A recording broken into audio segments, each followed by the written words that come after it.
Assalamualaikum warahmatullahi wabarakatuh.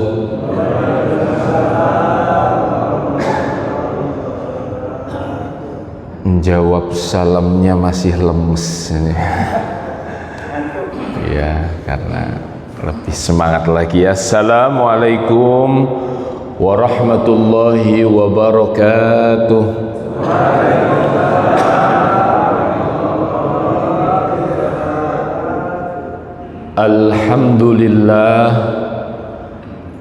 Alhamdulillahilladzi anzala as-sakinata fi qulubil mu'minin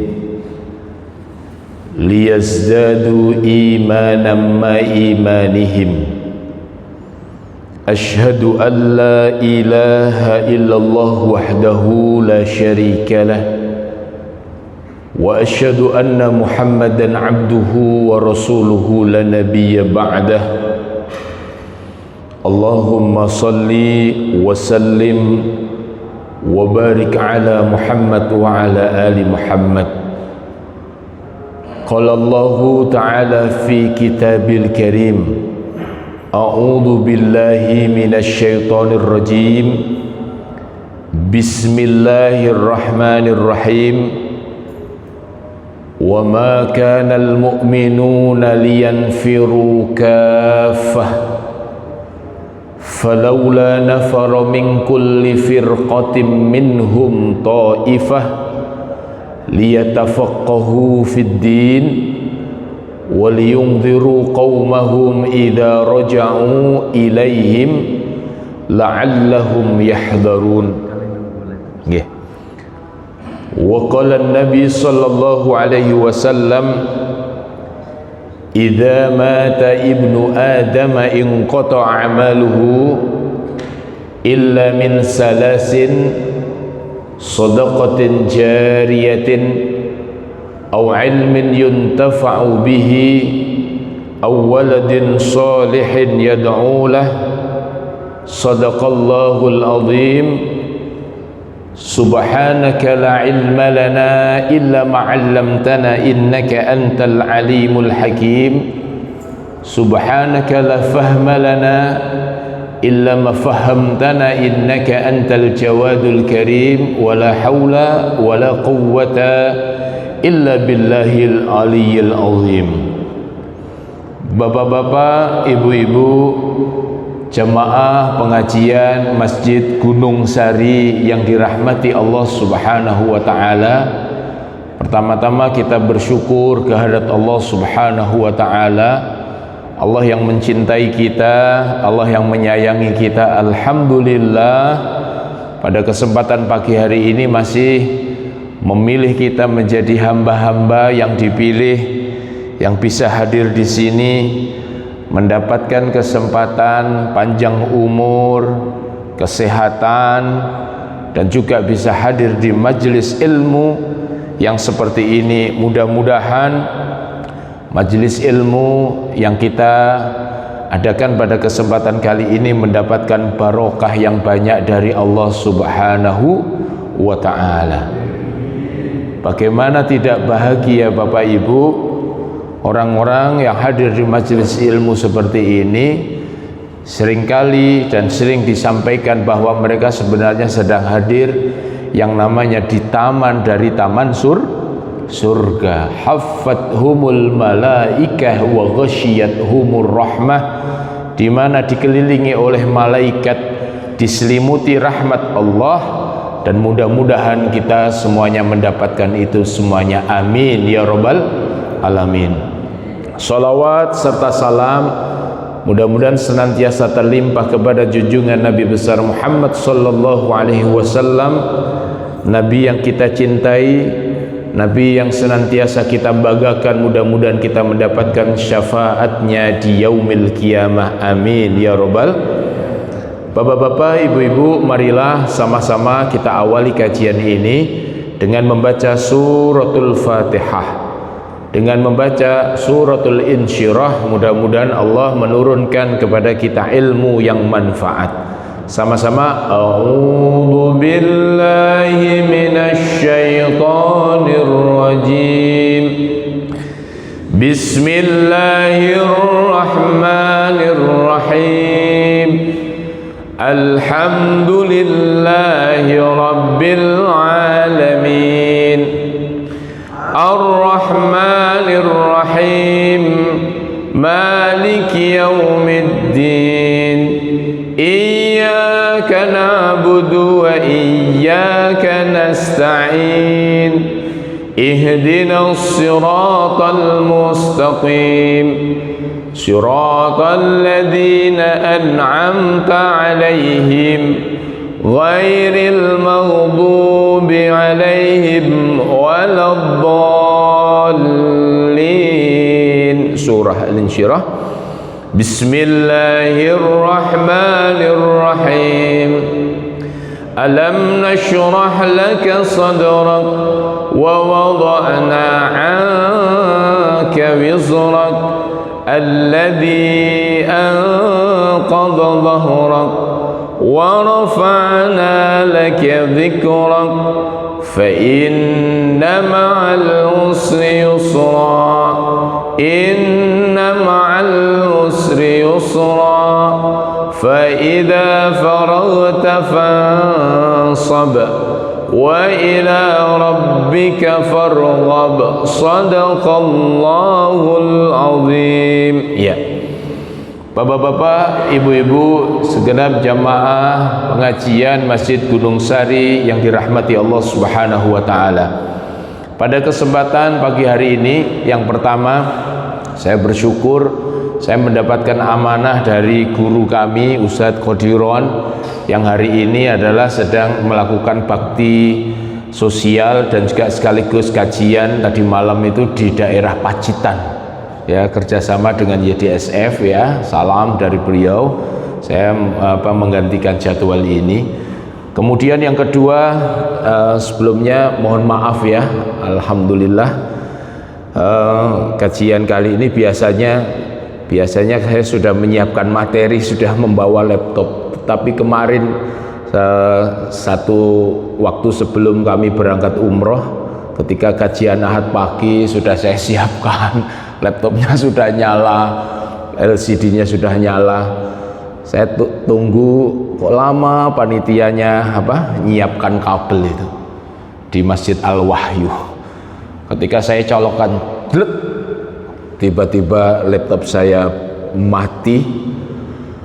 Dicek, ternyata sak data-datanya semuanya hilang.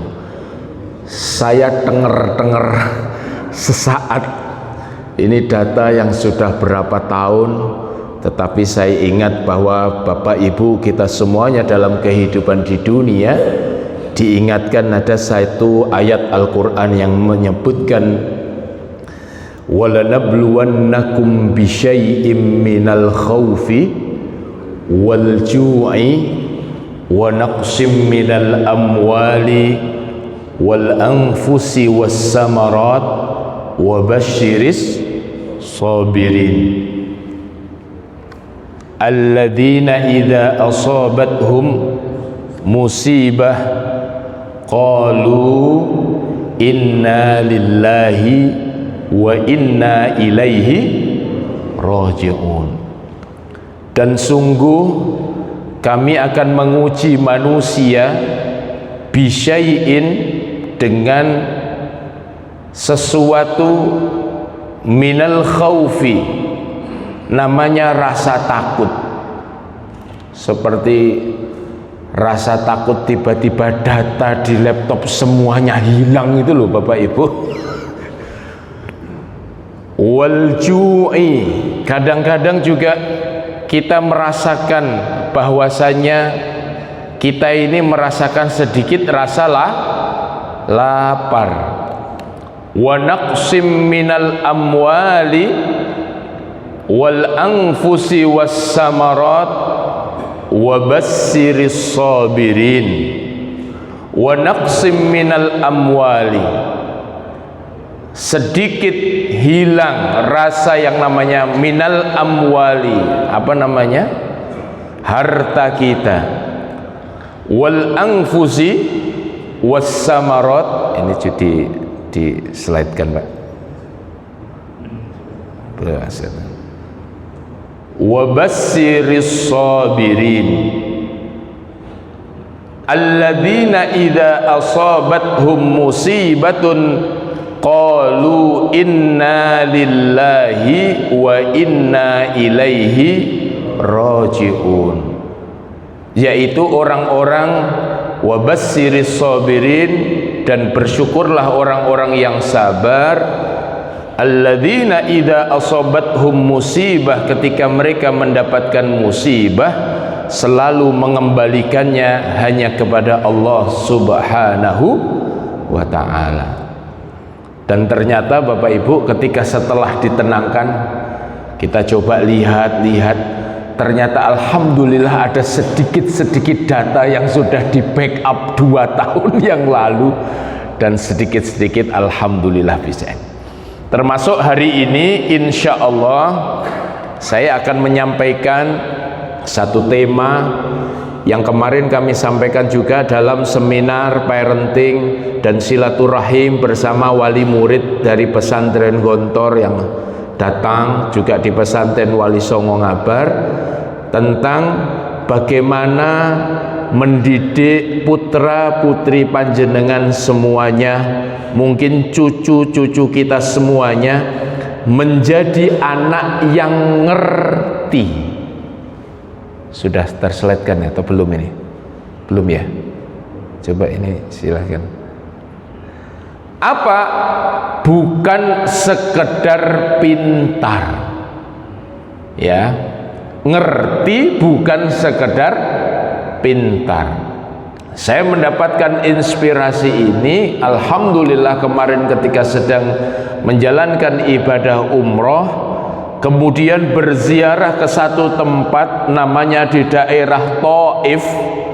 Kita diingatkan di daerah Taif itu Rasulullah Shallallahu Alaihi Wasallam pernah berhijrah di tempat sana, pernah ingin mendapatkan yang namanya perlindungan dari orang-orang Taif, tetapi di kota Taif ini Rasulullah bukannya mendapatkan yang namanya apa? Pertolongan dari orang-orang Taif, tetapi di kota Taif justru Rasulullah dilempari batu. Dan ketika dilempari batu, Bapak Ibu yang dirahmati Allah, Rasulullah ketika itu tetap bisa bersabar. Ternyata Rasulullah yang bisa bersabar, yang tidak bisa bersabar adalah malaikat penunggu yang namanya apa? Kota Taif itu. Dan kemudian datanglah kepada Rasulullah, wahai Rasul, seandainya engkau memerintahkan yang namanya aku untuk menimpakan bukit-bukit yang ada di Taif ini kepada orang Taif, maka saya akan menimpakan kepada mereka sekarang juga. Apa jawaban Rasulullah? Apakah Rasulullah karena gergeten langsung ya sudah timpakan saat ini juga? Tetapi Rasulullah tidak menyampaikan seperti itu. Jangan, innahum qaumun la ya'lamun.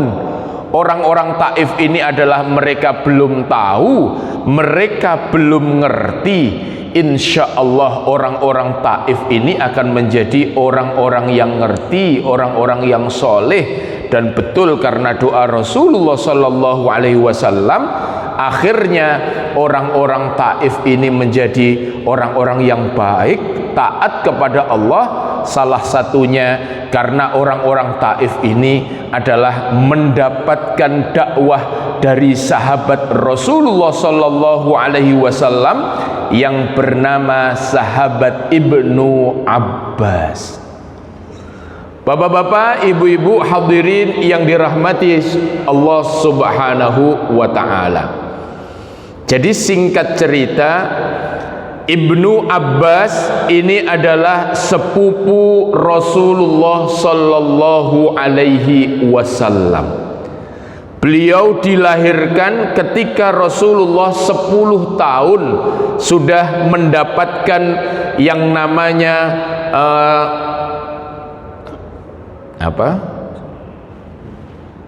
F8 ya. Ini. Iya. Iya.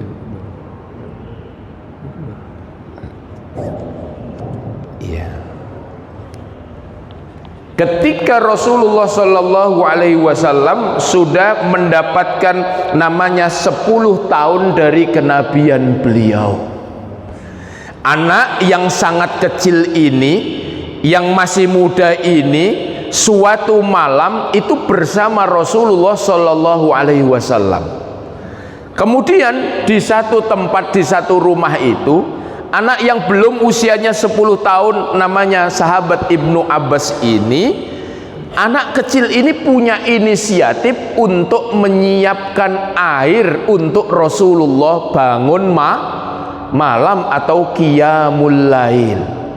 Sampai-sampai Rasulullah kaget ketika masuk kamar mandi dan mengatakan, man wada'a hadza, siapa yang menyiapkan air untuk yang namanya saya bangun malam.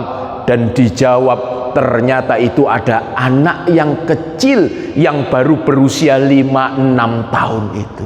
Subhanallah, Rasulullah tersenyum melihat sahabatnya yang masih kecil ini. Kemudian beliau mendoakan anak kecil ini atau sahabat Ibnu Abbas ini, Allahumma faqihhu fiddin. Ya Allah, jadikan sahabatku ini mempunyai kefahaman yang mendalam urusan agama.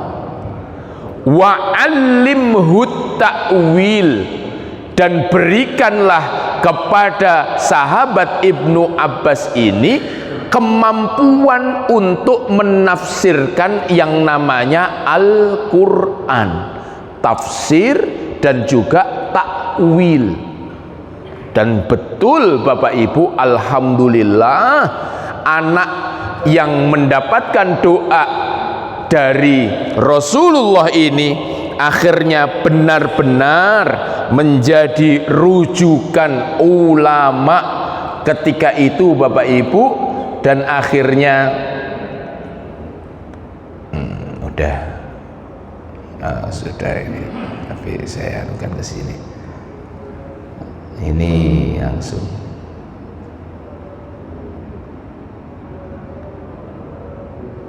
Ya.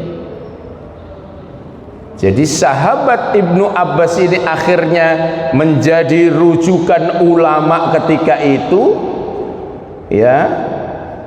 Usia 13 tahun beliau sudah menjadi rujukan ulama tafsir berkat doa dari Nabi Sallallahu Alaihi Wasallam. Bapak Ibu hadirin yang dirahmati Allah Subhanahu wa Ta'ala, dari kisah ini sebenarnya menunjukkan bagaimana Rasulullah itu kagum. Rasulullah itu bangga dengan anak yang masih kecil yang mempunyai akhlakul karimah, yang mempunyai pengertian. Saya tanya, anak kecil itu nyiapkan air itu kira-kira dia pinter atau ngerti Bapak Ibu? Ngerti. Seperti cucu jenengan itu loh, melihat jenengan capek, yang mbah tidur mbah tak pijeti. Ada nggak cucu kita yang seperti itu? Tak lihat kok bunda capek, ayo bunda tidur tak idek-idek. Anak yang kecil hanya sekedar ngidek-ngidek, hanya sekedar ngambilkan air minum. Tapi jangan remehkan anak yang ngidek-ngidek atau ngambilkan air minum. Anak ini bukan dia sekedar pintar, tapi pasti dia ngerti. Dia bisa memahami ibunya capek, kakeknya capek, kemarin sudah memberikan sangu, ya wis saiki tak idek-idek. Walaupun ngidek-ngideknya cucu itu kira-kira seperti tukang pijet atau enggak Bapak Ibu? Enggak, tetapi itu sudah membuat hati kita nyaman, hati kita tentram. Jadi saya katakan, berapa banyak kesuksesan, kealiman seseorang kadang-kadang bukan semata-mata karena kepandaian, bukan karena intelektual, tetapi kadang-kadang juga karena keberkahan doa orang tua atau guru yang itu didapatkan karena perilaku akhlakul karimah dari murid atau dari anak-anak kita. Bapak Ibu, kalau saya bilang halo, semuanya bilang hey. Halo. Lah, saya sapa dulu ya. Kalau saya bilang hey, semuanya bilang halo. Hai. Alhamdulillah. Maka ada satu penelitian Bapak Ibu dari Harvard University, tidak saya slide-kan di sini, betapa kesuksesan dari anak cucu kita ataupun yang sudah kita dapatkan itu ternyata faktornya bukan karena hanya faktor intelektual. Bahkan disebutkan dalam penelitian itu hanya 15% intelektual atau kompetensi yang akhirnya membawa seseorang itu kepada titik kesuksesan. 85%-nya apa? 85%-nya ternyata emotional quotient, kecerdasan emosi, bisa berempati, bisa simpati, apalagi punya kerja keras, ada karakter yang baik, yang itu nggak bisa kalau tidak ditanamkan oleh kakek, oleh nenek, oleh ayah, oleh bundanya. Maka sekarang banyak perusahaan-perusahaan ketika merekrut yang namanya calon karyawan itu bukan S1, S2 dari seseorang, tetapi dari layar CCTV itu memang di depan ruang kantornya itu dibuat berantakan Bapak Ibu. Kemudian dari situ dilihat mana calon karyawan itu yang dia peduli dengan sampah yang ada di depan kantor itu, mana yang peduli dengan yang namanya sandal yang semlengkrah atau yang tepating selengkrah itu. Ternyata kalau ada anak yang memunguti sampah atau dia merapikan ini bukan masalahnya cerdas saja, tetapi anak yang seperti ini adalah anak yang ngerti. Kalau Rasulullah menyebutkan innama bu'istu liutammima makarimal akhlak, sesungguhnya aku diutus ke muka bumi ini dalam rangka untuk menyempurnakan akhlak manusia. Halo Bapak Ibu, pengen nggak punya anak atau punya cucu yang ngerti? Pengen ya? Dan kita pengen Bapak Ibu. Ya, kita lanjutkan. Bapak Ibu, apa sih pintar, apa sih ngerti? Ya, kalau pintar saya yakin semuanya tahulah bahwa mungkin IQ-nya tinggi, ya kan? Bisa memahami informasi yang cepat, bisa melihat pola atau koneksi yang tidak bisa dilihat kebanyakan orang, atau bisa memecahkan masalah dan memunculkan ide-ide yang baru dengan cepat. Namanya orang cerdas ataupun orang pinter. Tetapi kadang-kadang pinter itu kadang-kadang minteri orang lain. Kadang-kadang orang kalau cerdas, saya belajar dari teman-teman dulu yang di pesantren, itu ternyata kalau dia terlalu cerdas atau kalau digontor dulu kelasnya itu B terus, itu ternyata menjadikan seseorang itu angkuh, Pak, sombong. Lah orang ketika sombong itu ketika keluar ternyata dia tidak mendapatkan kesempatan-kesempatan yang baik karena terlalu angkuh dengan kecerdasannya. Sehingga setelah 25 tahun atau hampir 30 tahun kita ngobrol sama teman-teman di pesantren, ada reuni gitu.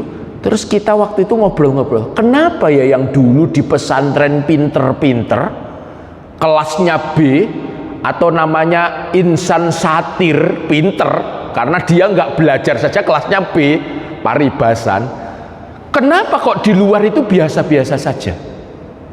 Tetapi yang dulu di pesantren agak cenderung nakal, bulet, ini ada nggak yang anaknya agak bulet ini nanti kabar baiknya gitu ya.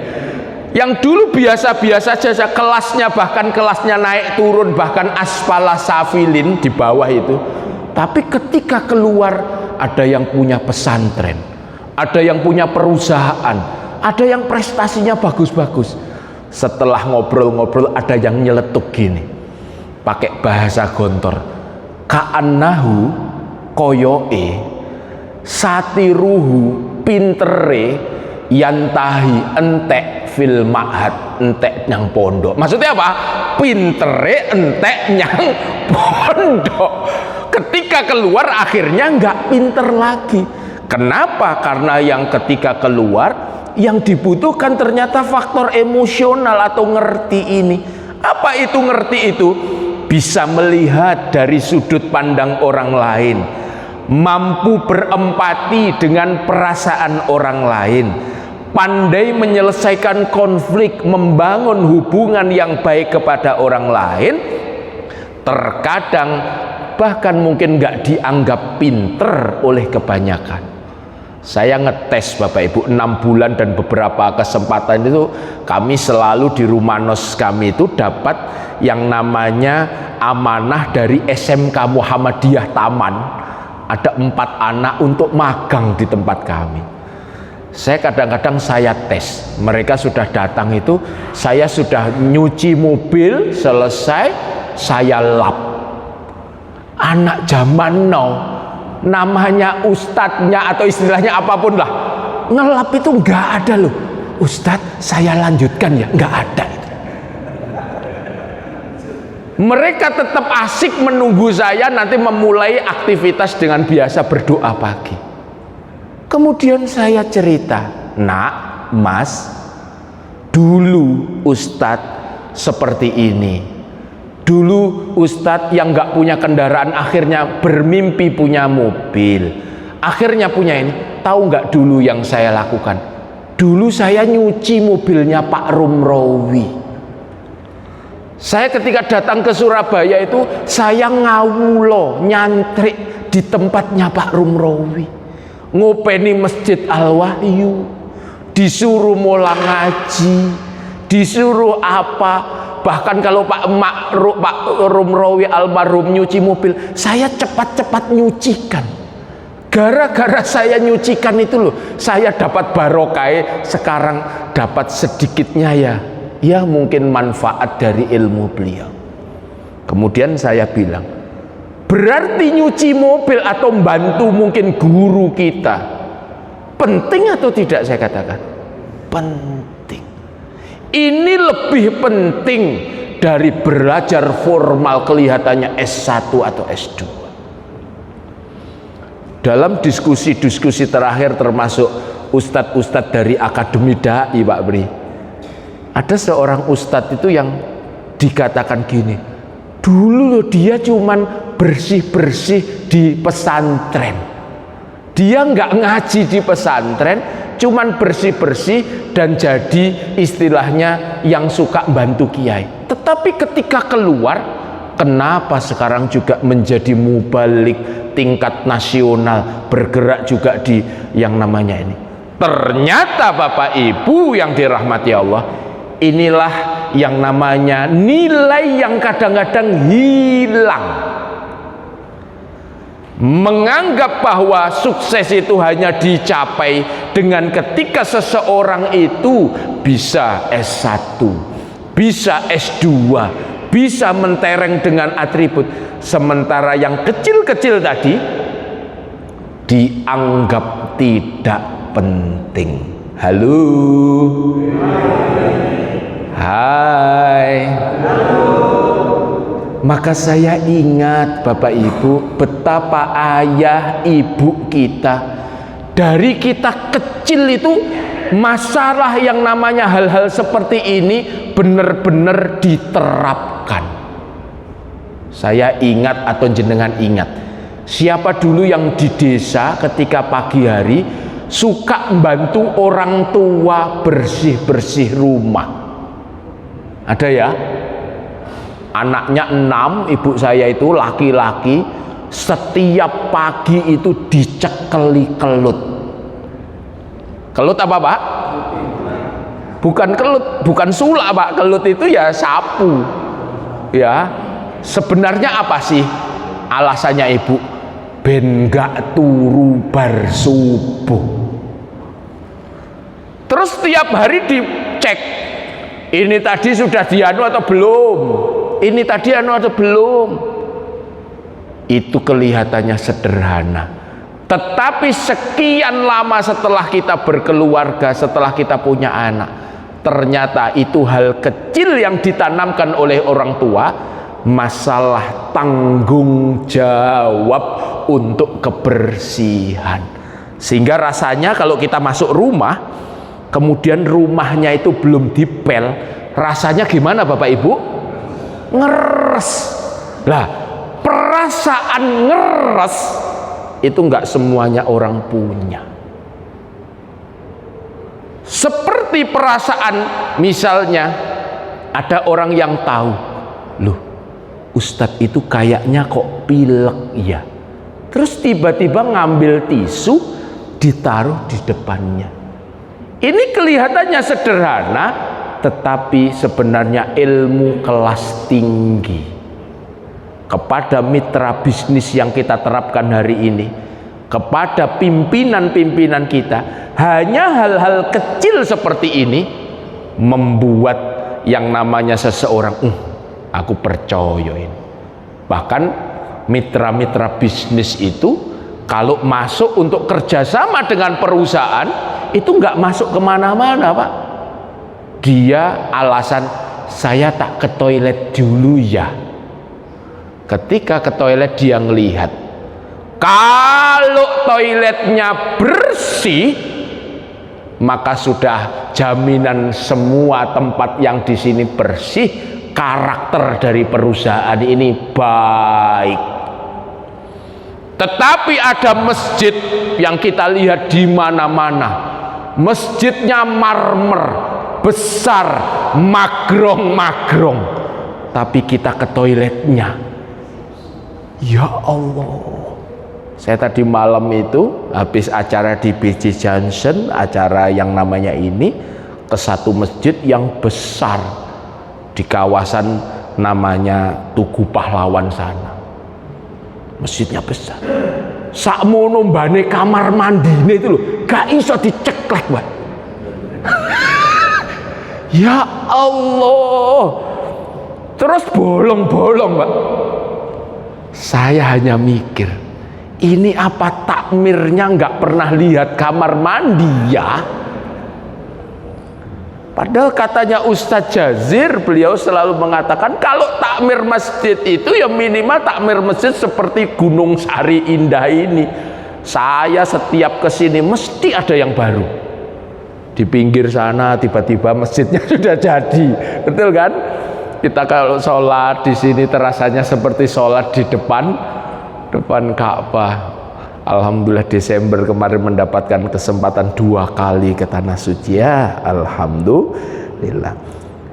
Sehingga yang kita sampaikan, kata kuncinya adalah bagaimana kita ini membangun habit atau kebiasaan buat anak cucu kita, yang istilahnya habit itu mereka melakukan itu dengan otomatis,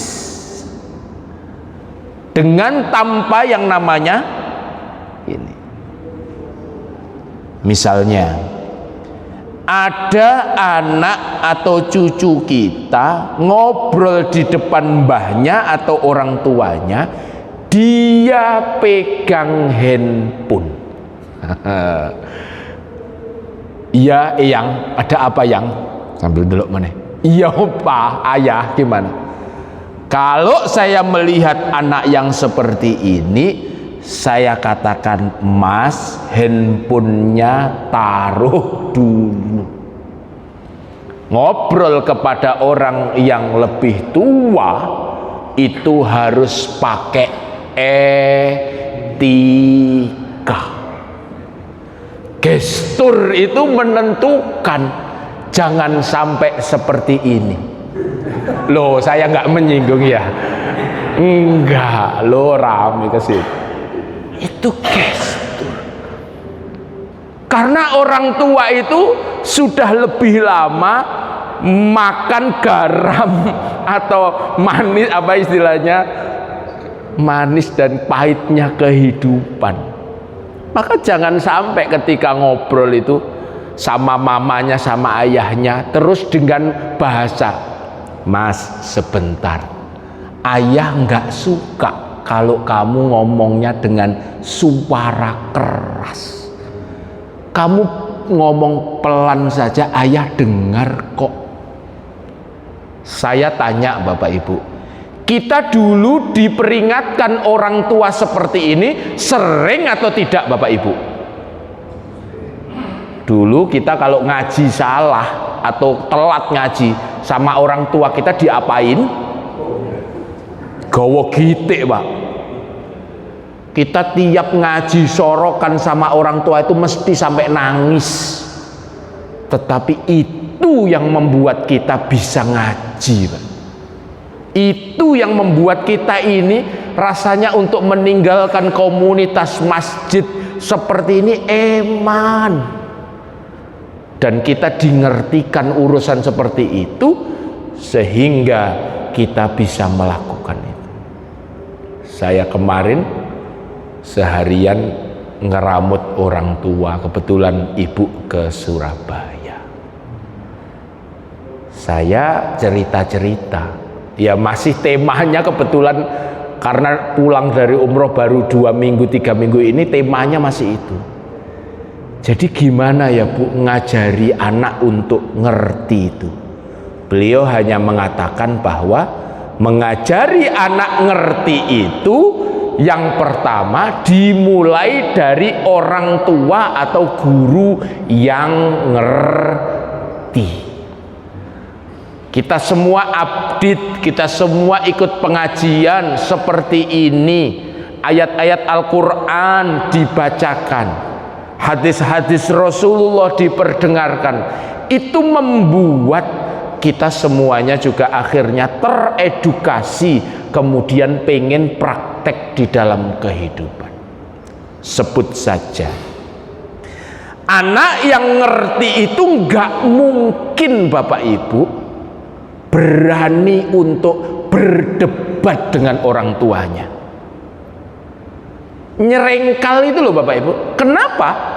Karena kita tahu yang namanya wala takullahuma uffin, mengatakan kepada orang tua uff saja enggak boleh.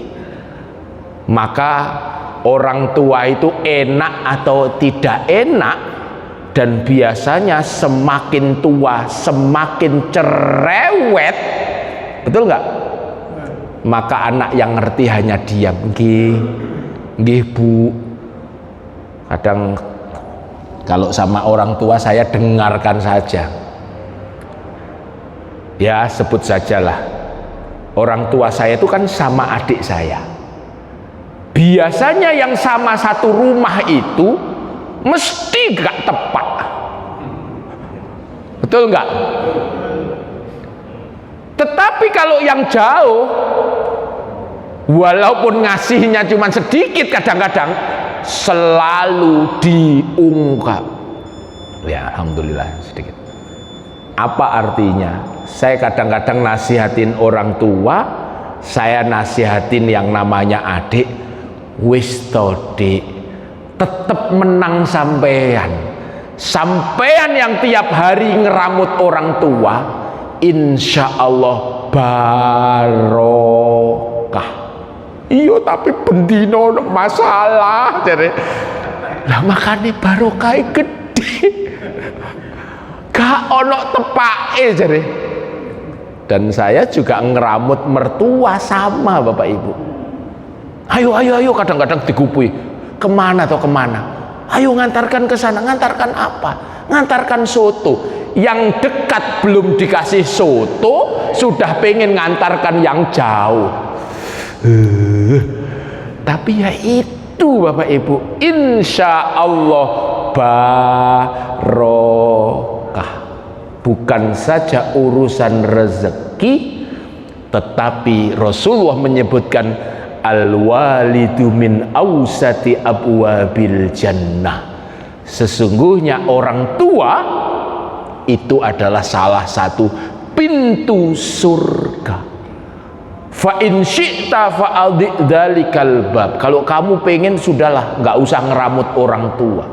Tetapi kalau kamu tahu itu kemuliaan surga atau barokah yang besar, awih fadhu, maka ramutlah, sabarlah, bendino ono masalah.